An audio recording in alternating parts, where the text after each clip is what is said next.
Miguel Ángel, ¿cómo ves tú la situación en este conflicto? ¿Cómo se puede parar la escalada? Como bien están apuntando tanto Dolores como Adrián, bueno, pues parece evidente pues, que el conflicto está yendo a más y como bien decía ahora Dolores, no es lo mismo apoyar a Ucrania que ir a morir a Ucrania y parece que hay varios países pues, que están empezando a apuntar hacia esa línea. En un conflicto bélico solo hay dos maneras de acabarla, o gana uno o gana otro, o la segunda, llegar a algún tipo de acuerdo en el modo que se quiera llamar, acuerdo de paz, armisticio, de las maneras que sean, no hay otra alternativa, ¿no? Dado que lo primero parece bastante complicado, es decir, que gane uno, que en este caso si fuesen los ucranianos con el apoyo de los europeos, eso está completamente descartado, de la OTAN, perdón, y que ganen los rusos, que sería llegar hasta las fronteras, hasta las últimas fronteras de Ucrania, también está descartado. Solo queda lo tercero, que es llegar a algún tipo de acuerdo. Ese tipo de acuerdo tiene que ser un acuerdo diplomático, no queda más remedio.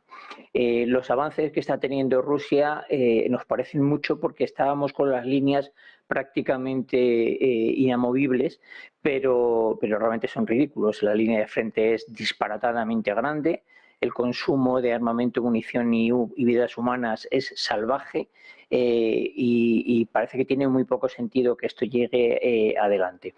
Yo estoy completamente, lo he dicho varias veces, estoy completamente seguro de que no va a haber una tercera guerra mundial. Estoy completamente seguro, además, de que no van a enviar tropas de tierra los europeos. No obstante, yo creo que a Macron tampoco se le ha leído lo suficientemente bien o no se le ha escuchado. Yo no hablo francés, por lo tanto lo he escuchado traducido. Doy por hecho que estaba bien. Pero Macron lo que ha dicho es que quería enviar cuerpos de intendencia y equipo de apoyo. No quería enviar tropas, es decir, lo que se suele llamar infantes. Pero bueno, referente obviamente que estamos viviendo una guerra, es lo que los militares llaman una guerra proxy, donde uno de los contrincantes, o los dos, en este caso uno de ellos, combate a través de un tercero. La OTAN combate o intenta combatir a Rusia a través de tropas ucranianas, que son los que ponen la fuerza humana, mientras que las tropas de Occidente ponen el armamento y el material.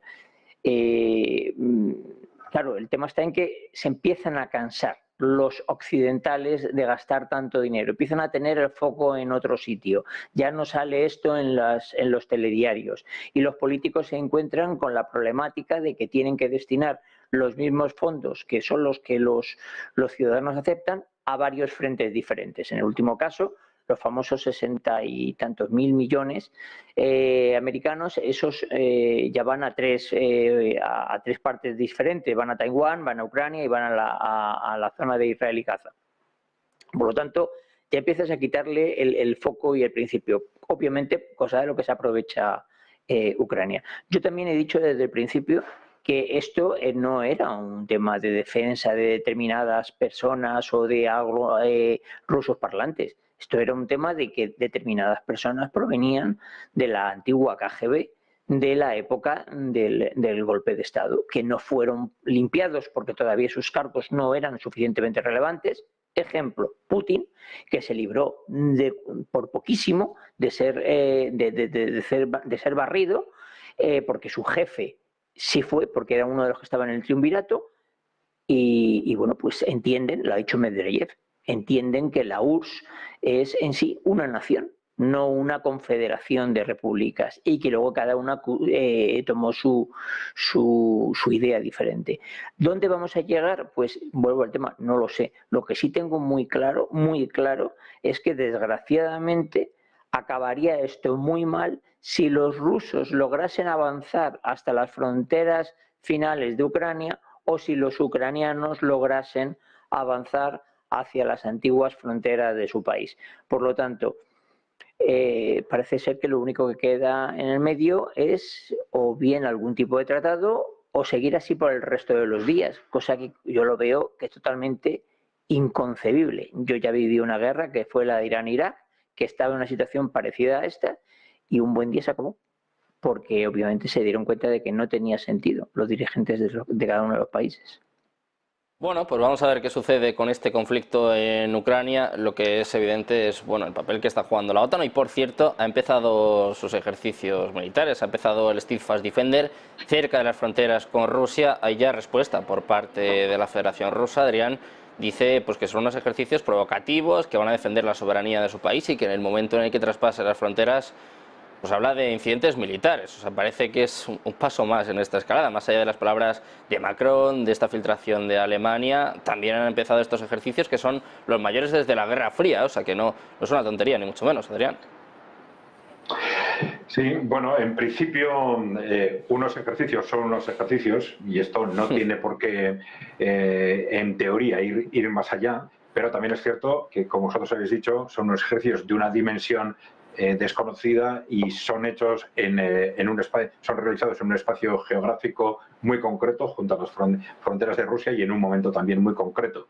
Y por lo tanto, independientemente de lo que sean las intenciones de una y otra parte, los riesgos son evidentes de que esto pueda, pues porque se pretende o no se pretende, pueda degenerar en algo más, ¿no? En principio no tiene por qué, aunque no hay que descartar nada en este momento de ninguno de los dos bandos. Yo creo que hemos llegado ya a un nivel de agresividad y a un nivel de percibir al otro enemigo como alguien a destruir a toda costa, que yo creo que sinceramente que ahora ya todo es posible, porque una vez que piensas que el otro te puede destruir, pues tú ya te sientes legitimado para cualquier tipo de movimientos, un movimiento que pueda degenerar en una escalada, pero bueno, yo inicio el movimiento y le obligo al otro a dar el siguiente movimiento que me da a mí el pretexto para dar un paso más allá. Yo creo que son cosas que ya en este momento pueden pasar por parte de cualquiera de los dos bandos. Este comentario de Medvedev sobre la crisis de los misiles, pues la verdad es que nosotros mismos lo hemos dicho hace mucho, efectivamente. Hemos dicho no solo eso, que el nivel de peligro actual, desde nuestro punto de vista, hablo ahora de Kai Center, es mayor que el de la crisis de los misiles del 62. ¿Y por qué? Porque entonces teníamos detrás a dos potencias enfrentadas, sí, por el control del mundo de alguna forma, pero que se sentían muy fuertes. Las dos, por distintas razones, se sentían muy fuertes. Mientras que ahora tenemos un Occidente extraordinariamente débil y una élite que controla Occidente que se está apoyando en un modelo de desarrollo que está agotado, que las propias élites lo han reconocido repetidamente, las propias multinacionales están diciendo, llevamos en Europa en concreto 15 años sin crecimiento, con un crecimiento de la renta per cápita por debajo del 1%. Es una situación, ya lo dijimos el otro día, de estancamiento muy superior al estancamiento que tuvo la economía de la Unión Soviética antes de disolverse, para que nos hagamos una idea de cuál es nuestra situación real, de la que apenas hablamos, y que se mantiene porque tenemos una élite donde no hay oposición. Tenemos una élite política totalmente identificada con el sistema, no hay realmente oposición, todo el mundo esté de acuerdo con el modelo en vigor y por eso no estalla políticamente a corto plazo, pero es un modelo que está agotado y las élites occidentales saben que están en una situación tremendamente débil por ese agotamiento del modelo, por ese choque geopolítico con los países emergentes, y esto los hace extraordinariamente peligrosos. Más de una vez se ha comentado que en ese tránsito del mundo unipolar al multipolar estamos ante, si se quiere, ante el final de un imperio, y los finales de los imperios siempre han sido muy peligrosos. El imperio que siente que está perdiendo el poder puede estar dispuesto a cualquier cosa para evitar que eso suceda. Y esto es un diferencial fundamental con respecto a la crisis de los misiles de los años 60. Es una situación en la que esa élite, ya digo, en vez de buscar la negociación a toda costa, pensando que el resultado de esa negociación pues quede un poco más allá o un poco más allá, pero no va a afectar a su futuro de forma radical, en este momento se encuentra ante una situación de supervivencia en la que están convencidos de que o ganan en este conflicto con los países emergentes o van a desaparecer como élite, ¿no? Entonces, yo creo que esto es lo que hace sensiblemente más peligroso al contexto actual, ¿no? Dolores, ¿estás de acuerdo con esta afirmación? ¿La situación es más complicada que en la crisis de los misiles cubanos? ¿Más peligrosa? En parte sí, porque vamos a ver, en la época de la crisis de los misiles de Cuba hay un orden internacional perfectamente establecido, con un altísimo nivel de institucionalización, y ahora no. Desde la implosión de la Unión Soviética, existe una crisis muy profunda y yo todavía no he visto emerger ningún tipo de orden internacional. Lo que pasa que también la crisis de los misiles de Cuba lo que puso de manifiesto es que se puede llegar a una negociación y a una resolución pacífica del conflicto.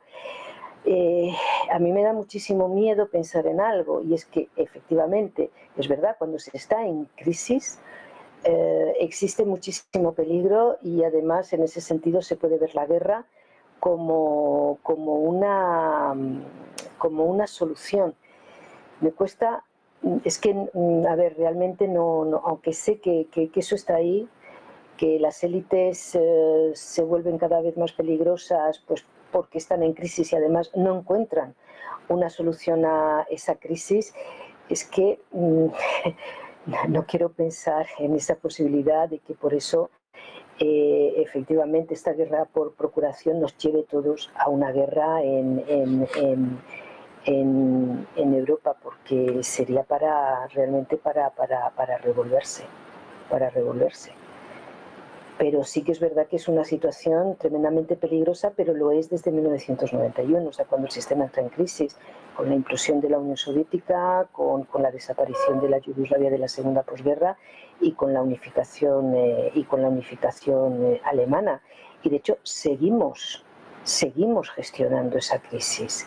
Y lo he dicho en otras ocasiones, desde ese mismo momento Europa incluso el mundo occidental piensa en términos de guerra. No es que haga la guerra, sino que piensa en términos de guerra, es decir, se vuelve tremendamente conflictiva. De hecho, cuando implosiona la Unión Soviética, los fantasmas a los que se enfrentan los europeos de la integración de la Unión Europea, que tienen que convertir a la Unión Europea en el instrumento jurídico internacional de la unificación del continente, y que en gran medida lo han logrado, se enfrentan a los fantasmas de la Primera Guerra Mundial.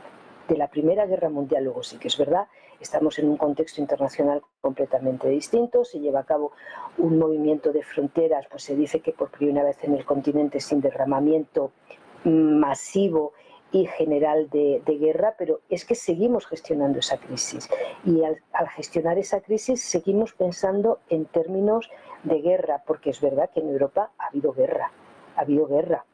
No ha afectado de una forma directa a los países occidentales, pero claro que nos hemos tenido que enfrentar a la guerra. Pero yo no quiero pensar en una guerra, de verdad. No quiero pensar en una guerra generalizada, aunque reconozco ese peligro, y sobre todo cuando no se encuentra una solución, pues el comportamiento agresivo se profundiza y nos volvemos más peligrosos.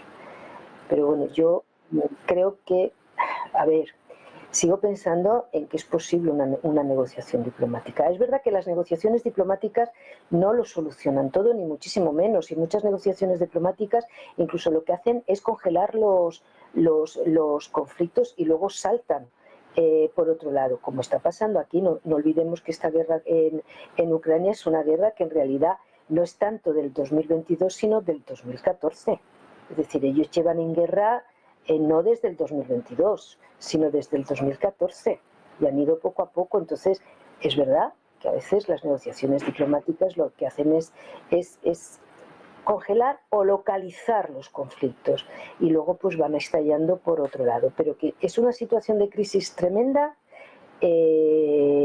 totalmente, y que lejos de, da la sensación que lejos de gestionarla estamos profundizando más en la crisis. Pero claro, es que profundizar en esa crisis es también hablar del armamento nuclear. Cuesta mucho pensar que ante una guerra generalizada ese tipo de armamento no se pueda utilizar, y ya sabemos pues las consecuencias que se pueden producir sin llegar exactamente a un holocausto nuclear. Entonces a mí me cuesta muchísimo trabajo pensar en esos términos, mucho trabajo. Y bueno, habría que neutralizar todo eso. Pues vamos a ver qué ocurre. Decía Rusia que en el caso de que esto